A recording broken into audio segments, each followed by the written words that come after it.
With both my portraits of marginalized people, the idea that you open people's eyes to the humanity of those who have less than us, who are, or in many cases have nothing. That's an important shift in people's perceptions.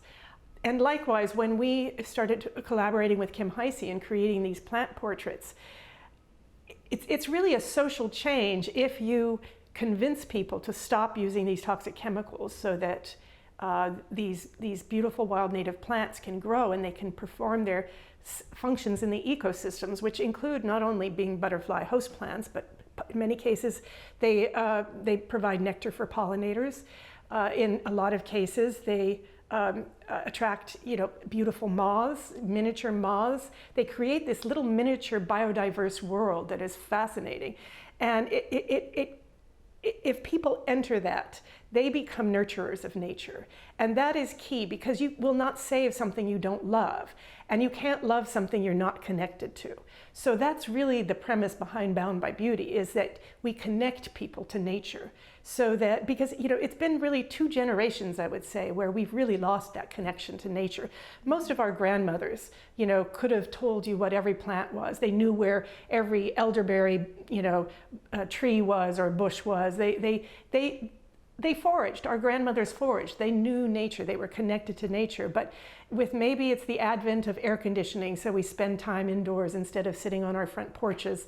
And maybe it's certainly the advent of screens, because that keeps everybody inside, and I think it's particularly harmful for kids that that's what they do, which is why we get them out as much as possible for these wild plant scavenger hunts and cool bug safaris, which they love. And not only do they love it, but their teachers love it too. So if you can connect people with nature in a fun and educational way, you change them.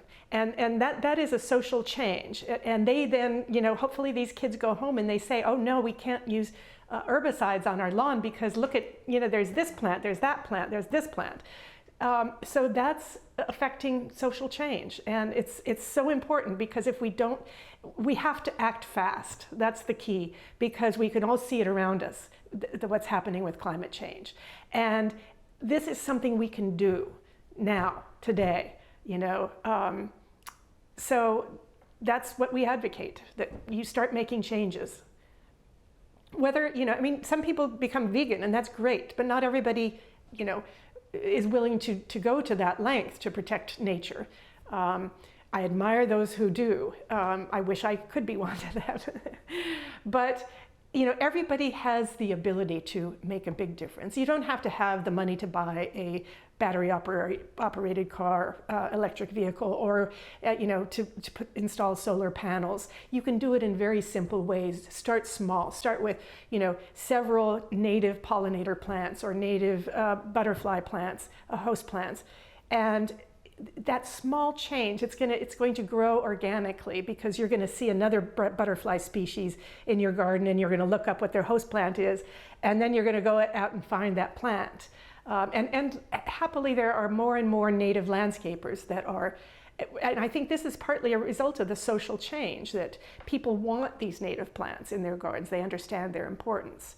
So Bound by Beauty's motto is connect, educate, transform, and replicate. And that's basically everything we do, is about connecting with people, educating them, transforming them, and hopefully then they go on to replicate it in their garden and in their neighborhood.